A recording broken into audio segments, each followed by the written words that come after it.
Hi there.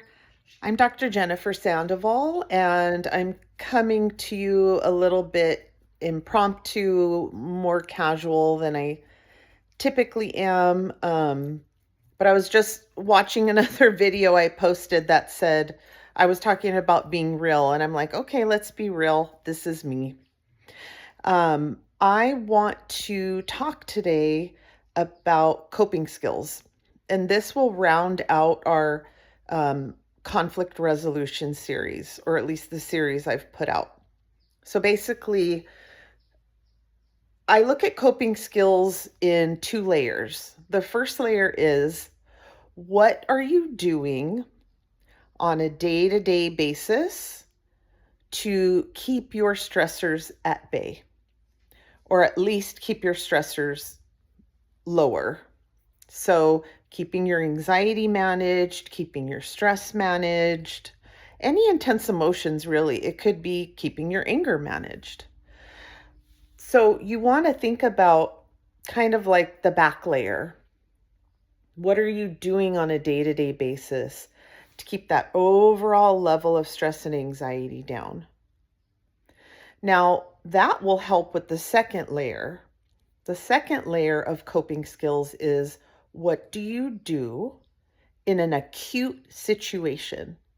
So if you're with your partner and you guys are having a discussion, things are not going well, you're going to be much better off in terms of the way you cope if you're already in the habit of taking care of yourself, going to yoga, exercising, walking with friends, spending time with friends, prayer, meditation, journal writing, guided imagery, visualization. I can go on, and maybe I'll do a video kind of breakdown of different coping skills more in depth. But those are the kinds of things that you can do on a regular basis to keep your overall level of intense emotion down. So the idea is if you're doing that, when you get into an acute situation, you're not up here already. You're hopefully down here. So it's going to take a lot more to put you over the edge. Also, if you're in an acute situation, you're in an intense conversation with your partner, you don't want to be scrambling thinking, how do I manage myself? How do I self monitor? How do I maintain a sense of balanced emotions here? It's not going to happen. So these things need to be thought through ahead of time. So, in an acute situation, however, you can do things like deep breathing. We talked about timeouts before. You can take a mini timeout where maybe you know, put your head down, you tell your partner, I just need a minute. I'm going to take a couple deep breaths and then I'm going to re-engage. Or your mini timeout, you walk to the bathroom, you splash some cold water on your face, or you call a timeout in general and you just say, look, I need a good minimum 20 minutes or an hour to get my thoughts together, to feel better emotionally, and then we can re-engage.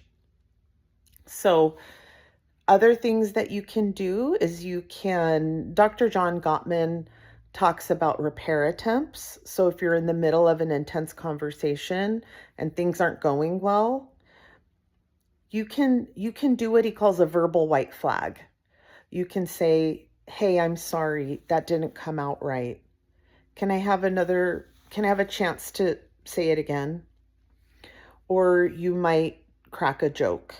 Now, careful with this one because having a sense of humor can bring the level of tension down in a conversation, but it's got to work for you and your partner. If it doesn't work for you and your partner and the timing is off, that's not something you want to do. So these are different things that you can do in an acute situation. One other thing you and your partner might say a quick prayer together, or hold hands. The other thing Dr. Gottman talks about is making physical contact. That's another type of repair attempt. So you might reach out and touch your partner's leg, or, put your hand on their shoulder, or maybe you guys just hold hands. So as I'm talking out loud, I'm thinking doing a series on coping skills would be a really good idea. So that's going to come up next. All right. If you have any questions, leave them in the comments below, and I'd love it if you could subscribe to my channel. Take care. Have a wonderful weekend. Bye-bye.